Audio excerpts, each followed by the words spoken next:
security in the southeast, there were those who criticized you, that you never came out to condemn the role IPOB and those who were the agitators and those who were asking for sit at home and some of the killings that happened. Say they are not following me.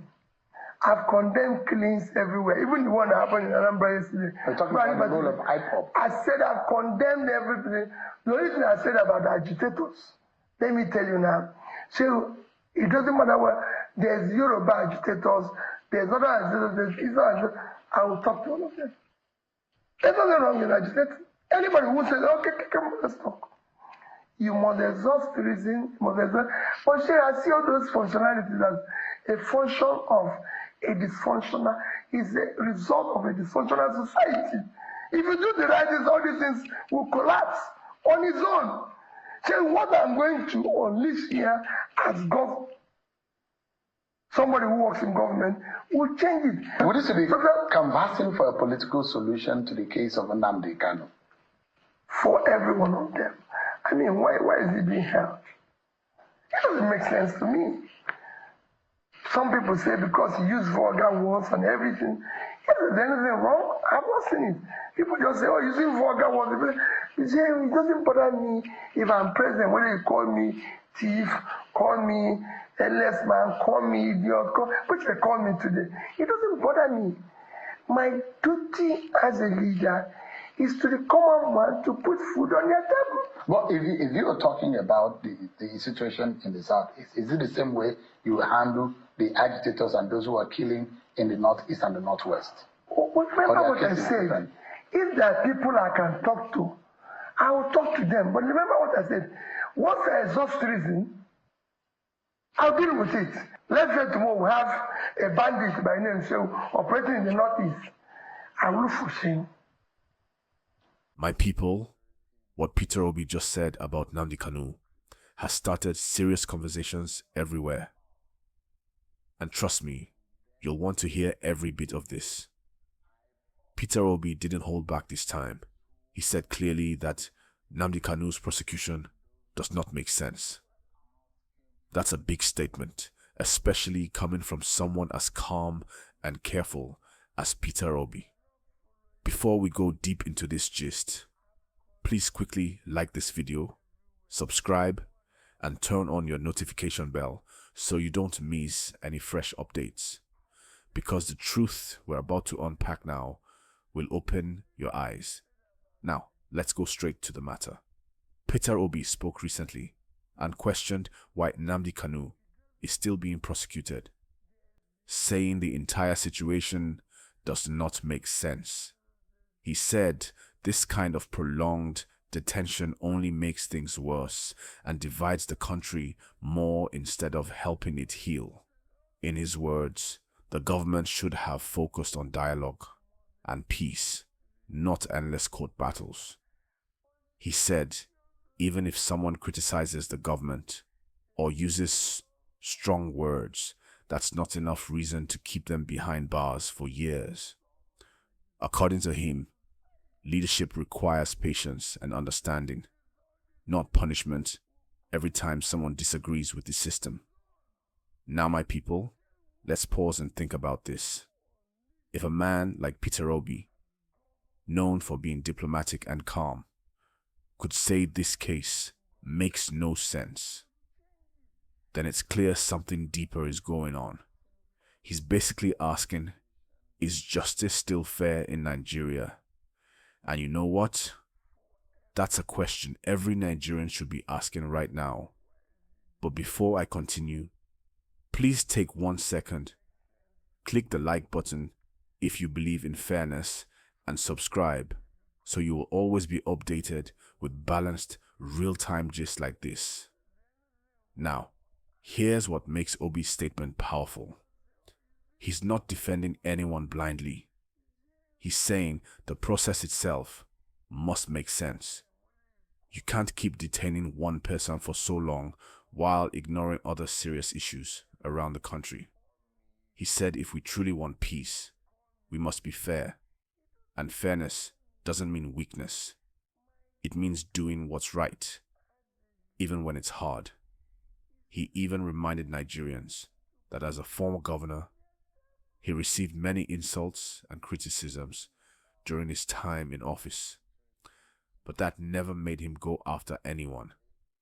He said that's part of leadership.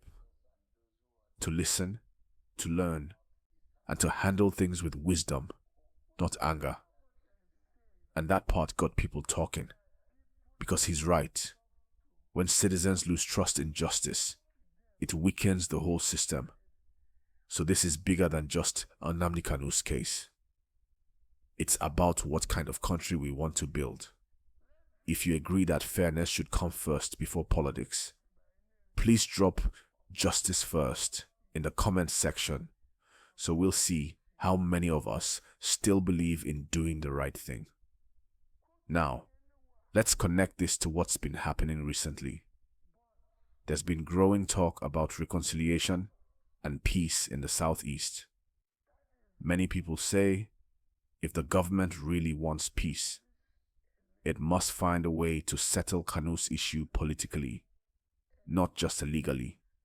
Some community leaders have even called for a meeting between federal representatives and Igbo elders to discuss a possible way forward. Peter Obi's statement adds more weight to that call, because when someone of his status speaks, it gets attention both locally and internationally. Some analysts are even saying this might push the government to review its approach. But others argue that the government may see this as interference, and they might not take it lightly. So, we might be entering a very sensitive stage in this whole situation. And trust me, that's why you must subscribe right now, so you'll get my next update once there's any new move from the court or government. Now, let's break this down in simple English. Obi is saying, this whole thing has gone on too long. If someone did wrong, show proof, do fair trial, and move on. But if it's just about politics, stop wasting everybody's time. That's basically the message. He's also trying to calm tensions.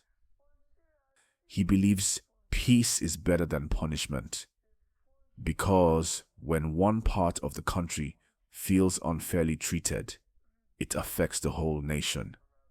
And you can't build a strong country when one side feels like an enemy. And that's what's making many people agree with him. Even people who don't fully support Kanu are saying Obi spoke sense. Because whether you like Kanu or not, justice should still be justice.